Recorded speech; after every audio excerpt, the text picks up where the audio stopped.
Welcome to a new episode of Código Mujer Central PA First Latina podcast.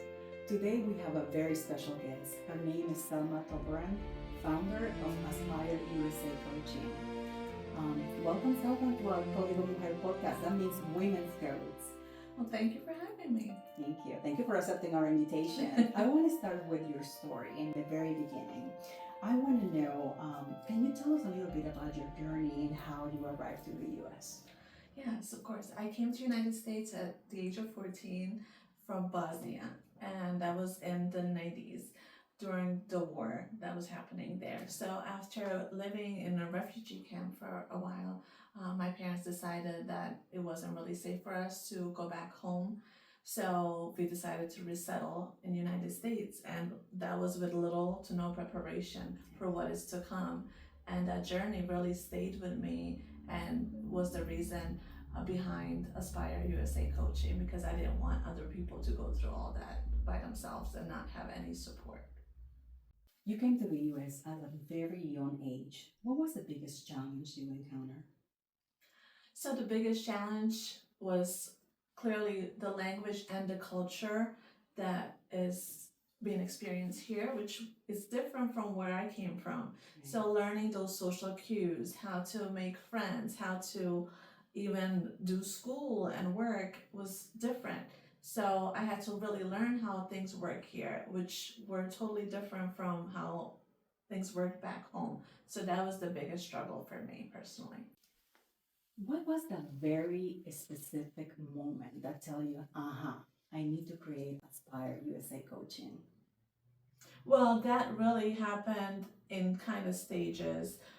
First, when I came to United States, I wish there was something for me to turn to, a resource, a mentor, a book, something that could help me navigate the process. But it wasn't until years of teaching when I had the tools for actually handling transitions, and then my nonprofit work and seeing how other people have dealt with that and some struggles that they still face even 20, 30 years after they have already resettled, that inspired me to really use my background, my knowledge to create a resource that they can use to help, and also offer courses and as well as coaching one-on-one. Many of us, immigrants and refugees, struggle with confidence, language, many cultural barriers. But for you, what is the biggest emotional challenge that newcomers face? I think if you're coming as an adult, the biggest challenge is that loss of identity. Maybe you were a doctor back home or a teacher or engineer, and all of a sudden you come here, and now who are you? Are you still the same? So many people are starting with entry-level positions, maybe not even in their field. They're learning the language. They can't really communicate, show what they know yet. So that loss of identity, I feel, is the biggest challenge facing adult immigrants that come to the United States. So even something as simple, how do you introduce yourself where your value is still preserved, your confidence is still preserved? So you can say, I work at the factory today, but back home I was a teacher and I'm working my way to get my credentials here. So that right away speaks that level of confidence that you're not starting over, you're building something new from already a foundation that you have. So you're not starting from a blank slate. You're someone with a lot of experience. You're just working towards translating that to here. What advice would you give someone who is facing those challenges and somebody that feels overwhelmed and when arriving to a new country? I would like to tell them that there's nothing wrong with them. The whole transition is a very predictable experience. So that doesn't mean that the issue lies with them. It's just learning the patterns that they have to go through, whether it's dealing with culture shock, whether that is learning how things work here. And it's a completely normal experience to feel that. It's not a personal failure. And they're navigating systems that were really never explicitly taught to them. So once those rules become visible, once they realize what they need to learn, I think the process becomes much more easier to handle and the confidence grows. How immigrants and refugees can maintain their cultural identity but also adapting to life in the US? Yes, that's something I really feel passionately about because the goal is never to erase who you are. So my tagline at Aspire USA Coaching is helping immigrants communicate with confidence and thrive in American life without losing who they are. Integration is not the same thing as assimilation. You can learn to navigate workplace culture, understand communication styles, build confidence, and still hold on to your own values, your own culture, your own language transitions. In fact, I believe bicultural identity is really a superpower in terms of how you see problems, how do you creatively think, and how you can understand and empathize with people that might not follow the same cultural rules that you're following. Okay, let's talk more about Aspire USA Coaching. What is the mission behind your work? So, the mission behind Aspire USA Coaching is to allow newcomers to feel seen and valued and build that confidence so they can feel a sense of belonging here. So it fills a specific gap between what initial language courses do to actually translating that experience into learning the cultural expectations and norms here so they can thrive and have more confidence to integrate and feel a sense of belonging and build their new life here. When someone goes to your office and seek assistance from you, what are the most common goals that people seek from your coaching? So when people come to me, they usually want to integrate better and improve their language skills, but really underneath all of that, I feel is the confidence that's missing and the sense of belonging that they really want to build here. So it could start off with, I want to be more comfortable here, but it's really, I need to feel that I belong here. So I offer one-on-one coaching. I have the book Adjusting to Life in the USA that really walks people through multiple stages of transition, and classes, whether that's building your resilience, learning English, or understanding American culture. All of those things combined help people really transition successfully and in a shorter amount of time than they would have to do on their own. You talked a lot about confidence, being confident, but how can someone build confidence when you feel like you're stuck? That's a really good question. And I think first you have to be sure to, whatever that you're struggling in, you have to name it. You have to make it visible. So some people might say, okay, I'm not really confident, but what specifically about that you're not comfortable with? Maybe it's initiating conversations with other people. So once you say, okay, I'm not comfortable initiating that communication with people that I'm not familiar with, so now we know. We can start with, okay, let's talk about small talk, how that is built here. What are some topics that we can talk about? What are some safe topics? Of course, you want to talk about more neutral topics and not about politics or religion right away. Especially nowadays, you don't want to talk about because politics. that could turn some people off, right? So then once we have identified that step is, okay, let me try to communicate with a person that works, from even as simple as saying hi to everyone.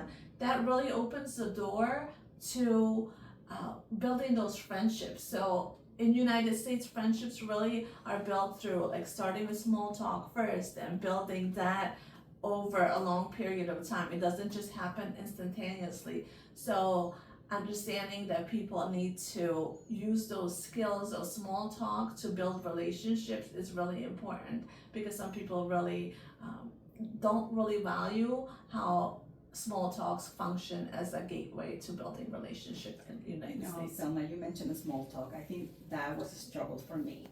Because I come from a culture that I think we're so open and we talk about anything and everything with just somebody that we just met 5 minutes ago. You know, we just ask them about, hey, where are you coming from? What are you doing? What is your work? You know, and it took me a while to kind of step back and do that small talk and then, you know, be more open. I struggle with that personally. So I used to be so open and I used to tell everybody my story, and then I learned, no, you can't do that here. Right, they can come off as really strong right away from people, and they, in United States, they typically appreciate having multiple exposure to you before you really open up. So I've heard it somewhere saying that, it's like a comparing different fruits to each other, right? Like you might be from a culture that's more like a melon, right? Right. It's hard on the outside, but once you open up, you really just share everything. Versus in the United States, it might be more like a peach, okay? So it's very nice and soft. At first, you talk about, hi, how are you? Really without expecting the answer besides good, right? And then, but it takes a long time to get to the middle and actually really be personable and share deepest struggle with someone. It takes longer time. In fact, there's friendship studies where they say it takes about 90 hours really to go from just somebody that you know to acquaintance. Right. And even to become a best friend, it takes over 200 hours. So you have to put in that time. You really cannot skip it here if you want to build. You gotta work it. friendships. It doesn't come overnight. Selma, do you have any success stories that you want to share with us that really from a client that deeply impacted you? Yes, I can share some examples without giving, obviously, the privacy of my clients away, because that's important to me. For example, one client came to me, she was really struggling with her accent and her confidence of, working with other people at work in a professional role that she newly was actually promoted to.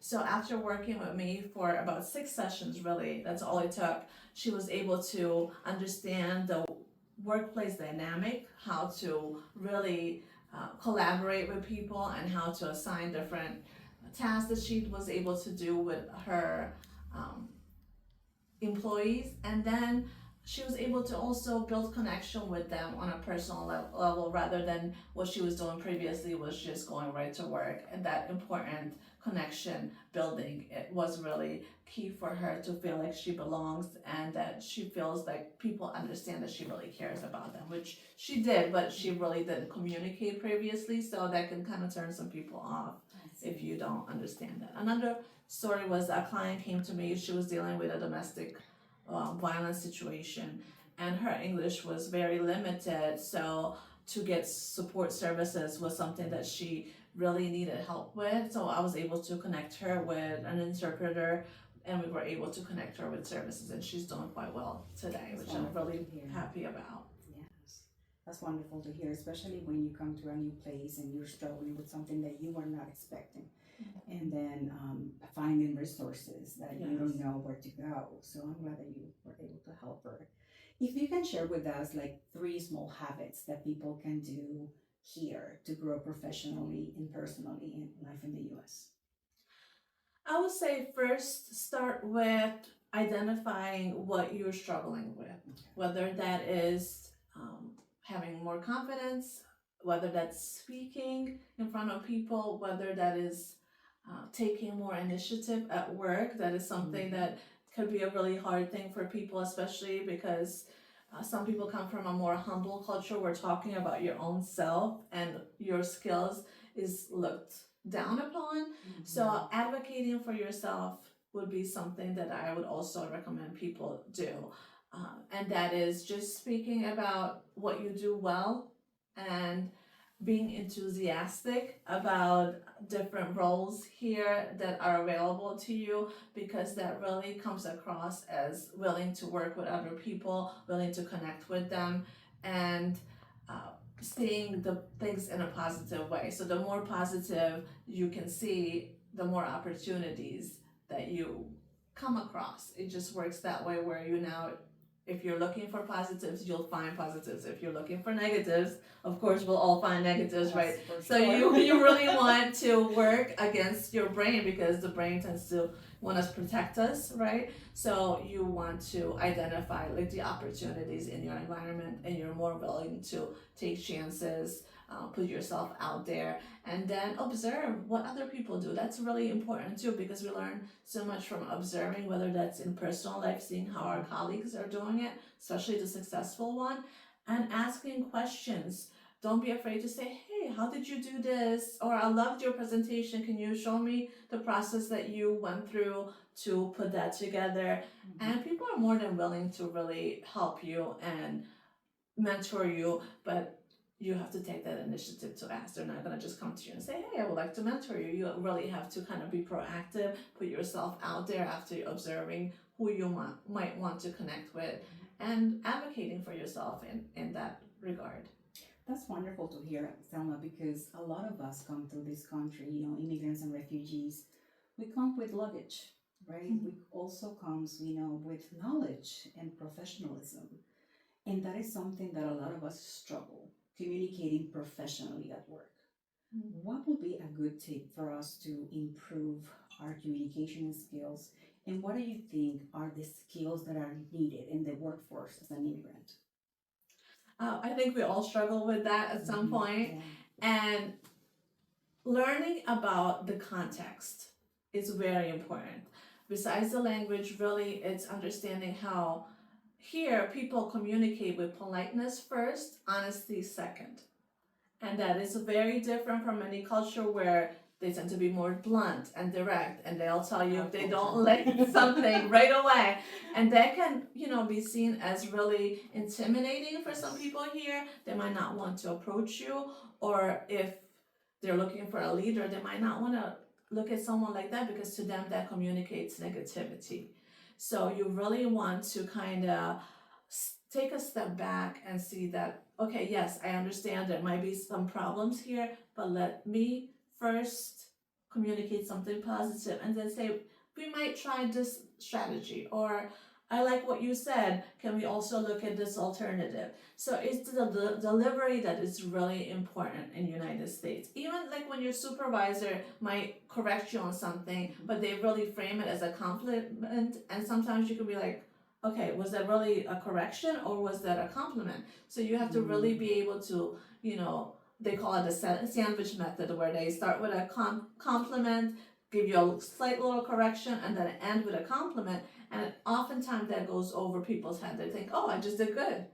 And and they don't know really, like when it comes to their evaluation, they are surprised because that little criticism that was in the middle there, they missed it totally. So understanding how people deliver feedback is really important. And not take it personal. And not take it personal, because feedback is meant to be something for growth. We are not perfect, we're human beings, and the whole goal is to keep working on ourselves and grow personally and professionally. Selma, we saw you in ABC 27 News. What was that experience like? Yeah, so I was featured on Good Day PA on ABC 27, and that was really a very proud moment for me, because it brought the conversation that we're having to a much wider audience, that communication gap, the adjustment experience, what we're dealing with, and how support is needed to a much wider and much needed audience. And it shows that one person can't really help everyone, right? There's so much more need out there than what coaching practice can provide. So I was able to share my book, because it was an author segment there. And my book is called Adjusting to Life in the USA, which starts with just the basics of how to use communication tools, how to learn language, to understanding American culture and comparing it to yours, and what are some things that you need to focus on, to how to integrate into school, workplace, look at careers choices there, and also even go through the citizenship process. Wow, it's like a complete resource guide. What can people expect when they buy your book, besides everything that you already told us? Like, what else is something that you really think that is important for us to have? That's a great question, actually. And I think the book is a resource not just in information, but also in that emotional component. I really focused on, how do you have a productive conversations? How do you disagree in the United States, which is totally different from other places, right?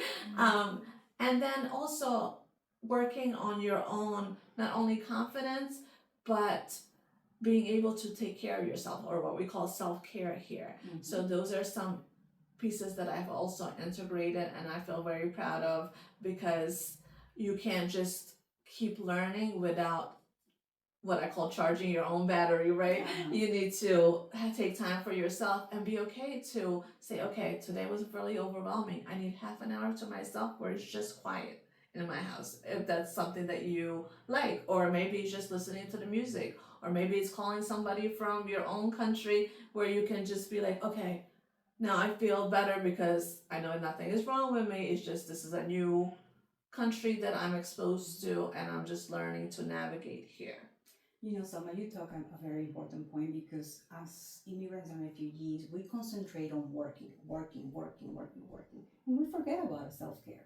And that is something that is important to have in our resource book. So I really appreciate you having that there. Thank you. Selma, how important is mindset when someone is trying to build a new life? It's absolutely very important. In fact, mindset is what helps people kind of take that first initial steps into learning. And I have actually developed a framework for adjusting to United States called Adjust Framework for Cultural Integration. And the first step of that is being adaptable and having the skills to grow and see opportunities here, and also knowing that where you grow really is the stretch zone. It's not where you are currently and not somewhere that's really advanced, but like in the middle. So kind of developing the mindset that, okay, I don't know this yet, but I am learning, right? So being positive and having the mindset that you are able to grow, you're not a finished product yet, no one is, and then taking the concrete steps to get there is really important, and that's what leads to growth. That's wonderful to hear, Selma, because when you said not yet, but you're working on it. And I think being honest to yourself and also to others, it will give you more opportunities, especially at work. Because when you said somebody and you are confident to say, I don't know this yet, but I'm working on it. So, Selma, how can our audience contact you if they want to seek your services? So they can go to my website, aspireusacoaching.com. There they can see my book, Adjusting to Life in the USA. They can purchase it through Amazon or through other book retailers if they just look at the title or they type in my name. Also, I do help nonprofits. So if people are interested in sponsoring maybe a classroom, they can get information on the website of how to do that. I also offer coaching services and courses as well, and trainings. So my coaching services, I start with a free consultation so that people can book directly through the website. You hear that? Free consultation. Yes, and I also offer professional development. Currently, I'm running a 12-week seminar where I take people on this whole adjustment journey in 12 weeks, where they go through different stages and work on different domains of their lives to help them with transition. So I offer that as well, and speaking engagements. And of course, there are several classes to help people learn on their own time as well on the website. Wonderful, Selma. It was a pleasure having you here. I really appreciate that you accepted our invitation for our audience to listen about your services. We have a small gift for you. We brought you flowers. It's spring, and so we want to make sure that you get something from us as our remembers. And this has been another episode of Código Mujer, Central PA First Latina Podcast. Thank you for listening to us. Don't forget you can listen to the podcast in Spotify and YouTube and Amazon Music. Thank you and have a nice day. Goodbye.